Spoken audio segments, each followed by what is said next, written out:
but I'll just intro it, and then you guys can talk a little bit, and then I'll jump on. Real simple, actually. I was listening to 83 Weeks last week, the Eric Bischoff podcast. It was a good episode. The last couple have actually been real out of the park home runs. And they were talking about the NWO and stuff, and they started talking about NWO Sold Out 1997. I guess I am sort of answering this question. And talking about how, it's widely considered to be this awful show. A lot of people hate it. It was a bad idea, yada, yada, yada. And I got to thinking, I don't hate it. I kind of was a fan of that show, if I'm being honest. I was in 1997. I still am today. I've watched it multiple times. I think the concept was cool. I think the execution was not always the best, but you had to try something. I think there were even some good matches on there. There was an Eddie Guerrero and X-Pac ladder match that's not half bad. It's actually pretty good. Not half bad. What a salesman you are, Joe. So this is why only the best. This is why I'm in management now and no longer a server. So try the fish. It only made 6 people sick today. Yeah. I got to thinking, this is something that a lot of wrestling fans think is awful, that I disagree and think is good. And I was wondering from you guys, what is something that a lot of wrestling fans think is awful? It could be current, it could be the past, it could be anything, a wrestling move, it could be a person, it could be anything. What's something that a lot of people think is awful in wrestling that you are actually kind of a fan of? You gonna go round robin this one? Yeah, go ahead. Whoever wants to go first. I'll say not Ronda Rousey. Whoever wants to go next, feel free. Well, I know that's not the question, Mike. I don't think Ronda Rousey. I don't think you understood the question. I have one actually. That's fuck Ronda Rousey. Yeah, I have one actually. It's funny. I discussed her actually on Twitter today because of some tweet that came out. I like Lacey Evans. I don't hate her. Everybody else hates her. I think she's fine. I think her Southern Belle gimmick, her Southern Belle. Hold on, let me finish. Her Southern Belle gimmick that came in 2019, I thought was good. I don't understand why it's not working. She gets heat. I don't understand why it hasn't seemed to work on a consistent basis. But I don't mind her. She doesn't bother me. God, if this was a Tuesday episode of a certain show, there would be so many uh-ohs after everything you just said. Because here's the Southern Belle. She was really good with the Southern Belle gimmick, but I don't think that was sustainable. Do you go on her Twitter? What's that? No. Do you go on her Twitter, Ernest? No, I don't go on there. That's probably why people hate her. Is she? Oh, is she on Twitter? What's the subject matter with it? She's like a bitch on there or something? Is she political? I don't know. I think she lets everybody know how she feels. Oh. Okay. That makes sense then if that's the case. But I thought the Southern Belle game was cool. Obviously, would it sustain beyond the time it did? Who knows? But I mean, she's not. She's solid. Can I say, for no good reason, because I know their names are not even close to the same, but when you said Lacey Evans, for some reason in my head, I went to Tessa Blanchard. And I was really just like, wow, Ernest with a really hot take, because she's a bitch. Speaking of. Yeah. Yeah. I think they've had a hard time figuring out what they want her to be. Yeah. And the female Sergeant Slaughter, I don't think is the answer. Although Sergeant Slaughter is kind of a prick. Yeah, I agree. I'm going to say kind of. The Sergeant Slaughter is a fucking asshole. So like I'm almost behind the Lacey Evans female Sergeant Slaughter gimmick just because it pisses off that piece of shit Sergeant Slaughter. So, but yeah, I think that's the biggest problem with Lacey Evans. They just don't like. They don't know what they want her to be. Like, do they want to just like steer into the military stuff, or like they tried doing like I had a troubled childhood thing and that didn't work, and now it's like a drill sergeant thing. And I just don't know that a drill sergeant gimmick works in 2023.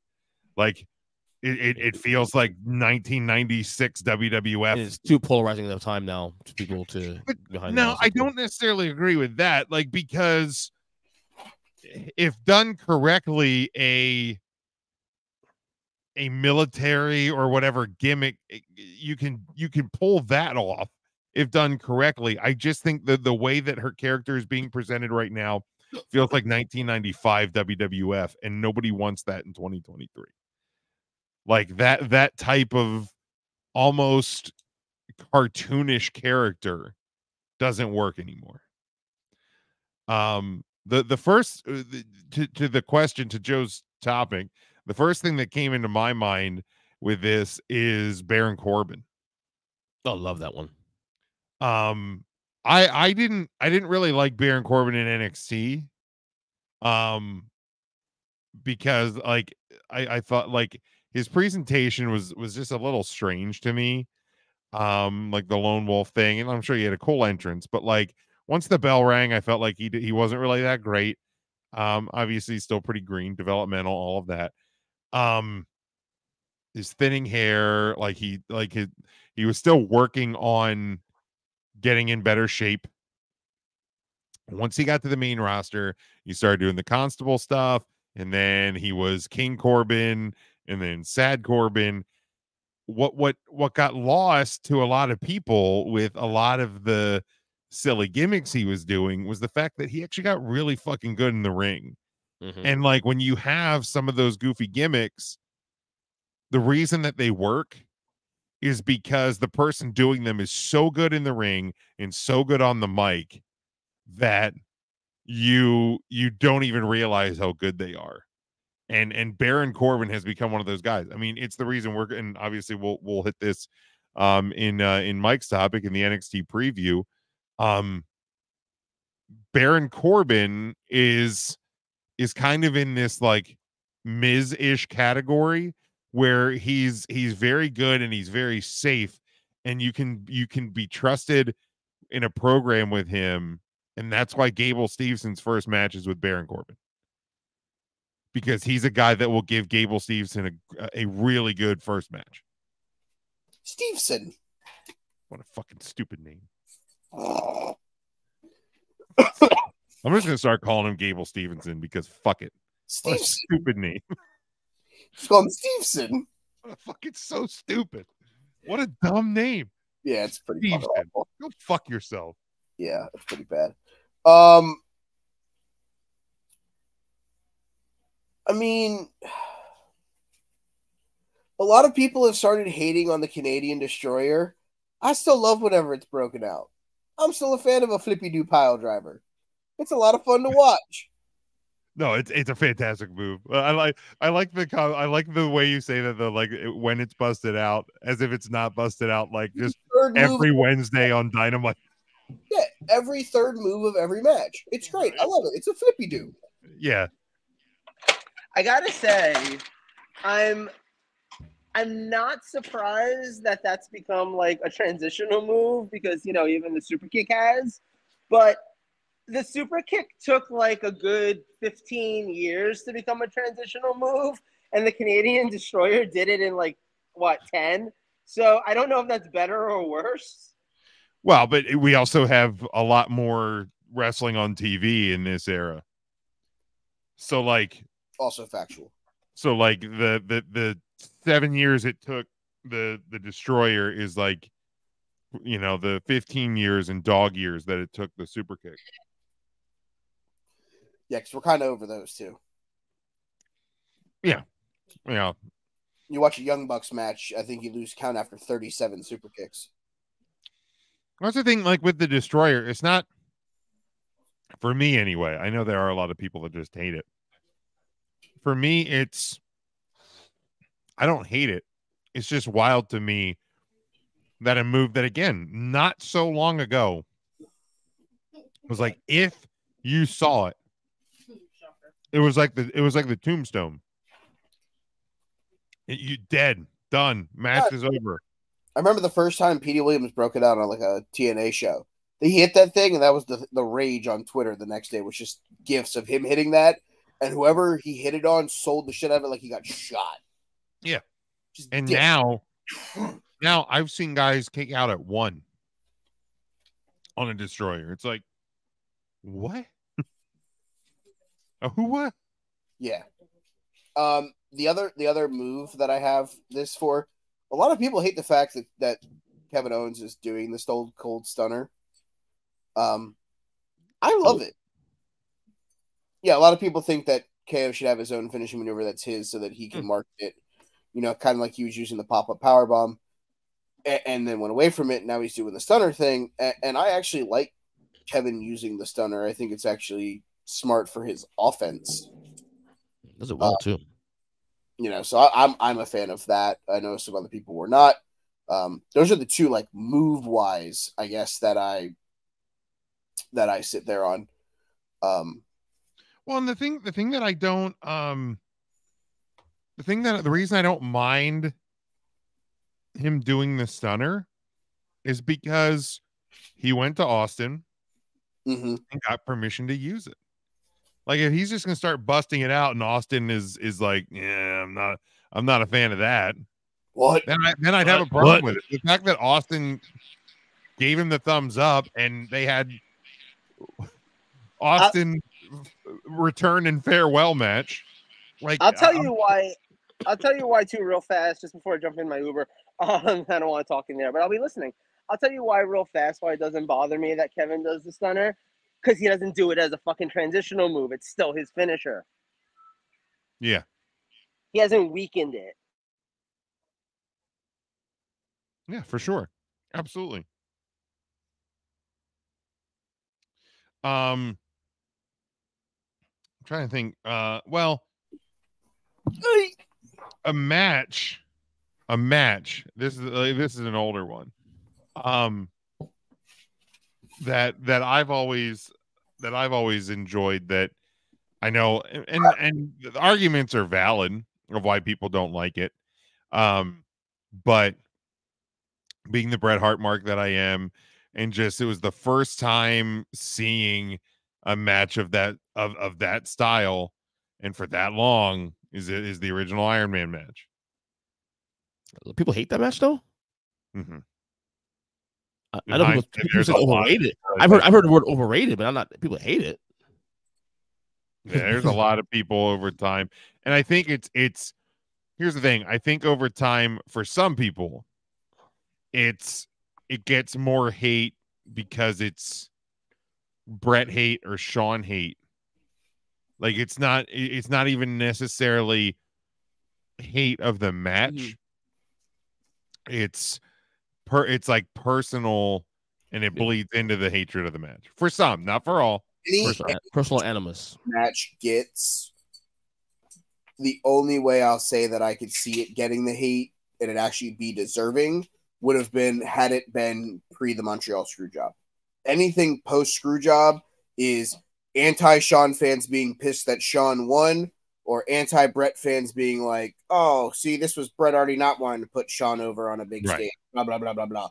Like, just dumb shit. Like, unnecessarily, like, retarded stuff. Yeah. Like, and that's the problem. It's, you're blending together a real life storyline into two guys doing business. Right. Like, not talking about the physical match. You're talking about fuck Bret Hart, fuck Shawn Michaels. Like, that's the problem when it comes to the ridicule that match gets, at least from my perspective. It seems like any of the, that match, it really dragged at points, it wasn't great, that happened prior to the Montreal Screwjob, was fans that sat through that match multiple times and was like, man, this match could have been great had these guys done all the big spots and the match been 35 minutes.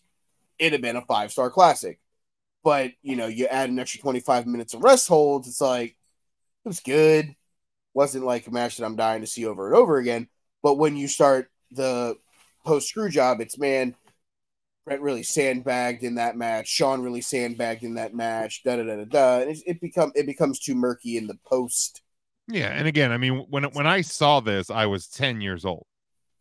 So, it's tied to a nostalgia for me as well. Like, I get to sit and watch my favorite wrestler of all time for an hour. Now, granted, obviously ended up losing the title, but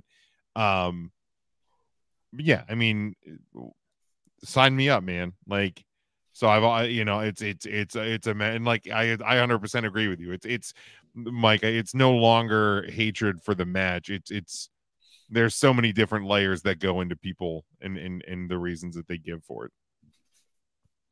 Yeah. The other thing, like not about that match, but another thing that I'm with me, it's like I will always love watching like the old school King of the Rings. Like, but I want the old school King of the Rings, like where you watch them qualify on an episode of Raw, and we didn't know what the brackets were. A lot of people are just like, towards the end, they were like, man, the King of the Ring really just kind of became like a secondary title. Like, whenever I was super young, like I used to love those. Now they hate. Now people are like, I don't want the King of the Ring to come back because it doesn't ever do anything. It never leads to anything. Da da da da. So it's like I always have a soft spot in my heart for the King of the Ring. So like that's one of those where fans have kind of turned on that. But I'm like, I don't understand why. It's very frustrating. Yeah, it's because the King of the Ring of today is not what the King of the Ring was when it first came out, which I loved as well. I was actually at the King of the Ring 93, the one in Baltimore, the second one. When Owen won. What's that? 93 was the first one, isn't it? Yeah. Yeah, this is 94 then. Yeah.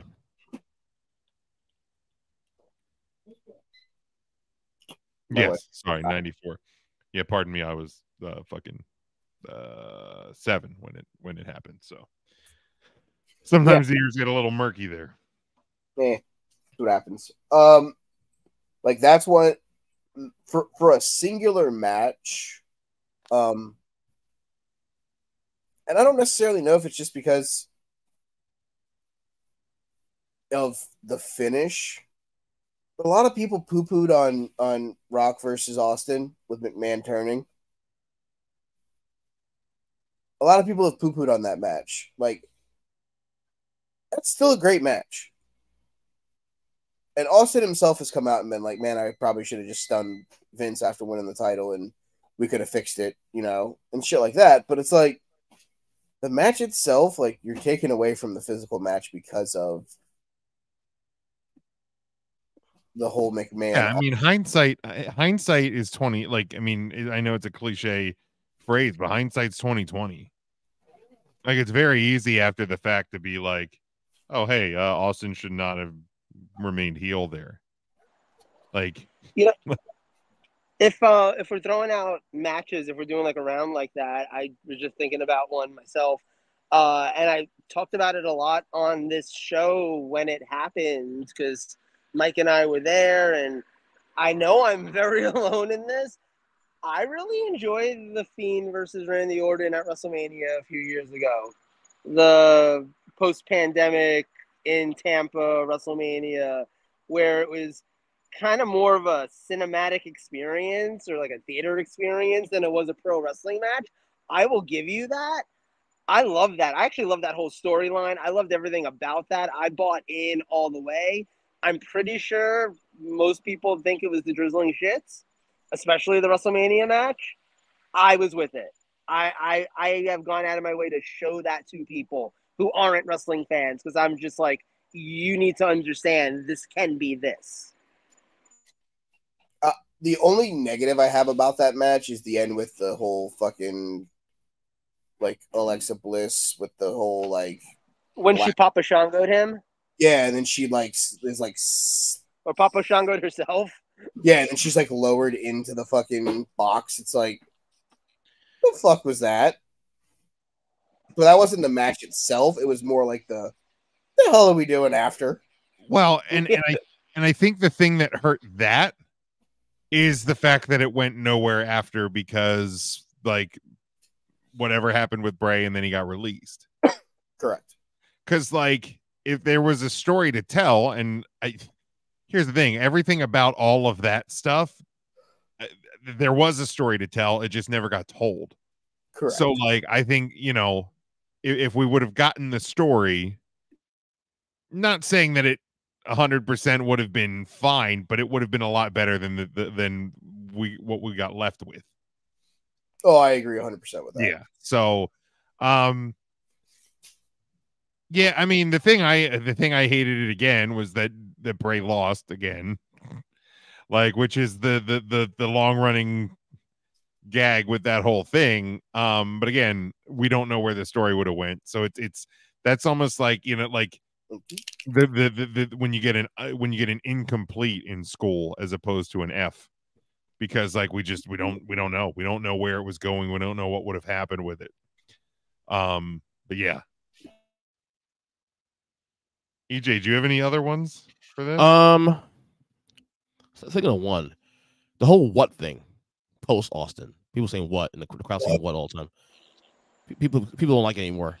I think it's still hysterical. Oh God, you're awful. Oh well. You're literally what's wrong with America. What? You're a loser. That's me. Yeah. What? Oh yeah. Wait, what? What was the one the Undertaker used to be like? He used to say, like, if you fuck your sister, say what? No, but like for real. Wait, I remember watching a documentary where like Undertaker said, like, he didn't say that. No. But he would say things where it was like if you're a moron, say what, and the audience would go what, and he'd be like, because like he would push stuff in like that because he hated. Are you serious? It. Yeah. Like look it up. It's in one of those like WWE docs. I want to see that now. No, he hated it. It drove him crazy. So he would say shit like that. Well, I get it can be annoying at times too, depending on when you do it. But I don't hate like everybody else does. I was like, oh, what the fuck? It's annoying as shit. I think it's hysterical. Hold on, Joe may be onto something here. Let me see if I can get this. He found it? Oh, sorry, that was me. Do you remember me beating you down and leaving you in a puddle of your own blood right in the middle of the ring? Yeah, I thought Flair was Booker Red. And you must say honestly, it was probably the most pain that you've ever felt in your life. I tell you what, why don't you say what if you like to sleep with your own sister? All right, I was right. Same time, Ric Flair. Yeah, it was a promo segment with Flair. Yeah, I'm watching it now too. Joe was right. Joe was right. Okay, I stand down. Look at that. Here's the thing, like the what chant is so weird because like it was great at the time with Austin. And I think the problem is like if fans didn't like just want to do it when like anytime somebody's talking, I think that's the part that I've come to really hate it. Like if it was just like and again, I don't know why it would make sense, but like if when Austin Theory was cutting a promo, sorry Joe, if Austin Theory was cutting a promo and the fans wanted him because he's a heel and he's annoying and we don't want to hear from him, then cool. But like you don't need to do it when Theory's cutting a promo and LA Knight's cutting a promo and Rollins is cutting a promo and Dominic Mysterio's cutting a promo and Roman's cutting a promo and Heyman's cutting a promo. Like that's the part that's annoying is like anytime somebody's cutting a promo, they're doing it. If fans actually had the ability to police themselves with it, I think I would not have an issue with it. I mean, I feel like it's on a more general like wrestling fans hijacking shows. Yeah. I mean, honestly, there's been one good hijack of a show in the last 10 years. It was WrestleMania. It was in Miami when he lost in fucking 8 seconds. And that's when the yes. Please oh, you asshole. Sorry. Go ahead. I'm I was going to play because I knew it's going to play as soon as it reloads. Does this every time. Yes. I mean, literally, I feel like that's the only good that there's ever been of a crowd hijacking a show. Yeah. I mean, there have been segments that have been hijacked, like, you know, them chanting every time Bayley comes on overseas, hey, Bayley, I want to know will you be my girl? But then when she leaves, they don't sing it for the rest of the show. Right. Yeah. Like, and that stuff's fine. Like those are crowds having fun. Yeah, there's cool hijacking segment moments, but it's when the fans try to hijack the whole show, with the what every time a heel tries to cut a promo or just yelling random shit just to yell random. Like, Yeah. those are the ones where it's like, all right, guys, come on. But, when you have it driven based off of where you're at, I feel like it's a little different. Yeah. Then it's just like, Shut your ass. God, can they just blow up the Jericho Appreciation Society? That's what I heard, or it's close to it. A lot of people like AEW. I don't. Oh, sorry. oh, I my God. wrong again. Yeah. You didn't. Yeah. You misunderstood the question again. God damn it. You know what? Here, better yet. A lot of people dislike Sammy Guevara. I actually like Sammy Guevara. I think he's a pretty damn decent in-ring wrestler. His promo skills kind of mediocre, but his in-ring performance stuff is actually not that terrible. No, he is pretty good in the ring. He is actually really good in the ring. I'll give him that. Yeah, I think it's his promo skills suck. Well, I wouldn't say suck. They're not great. He also has that easy fucking heel gimmick where it's just like he thinks he's better than you. Well, Like, and I do think some of the, and again, this is where art and life overlap, is I think a lot of the Sammy Guevara hate started when he left his fiance for Tay Conti.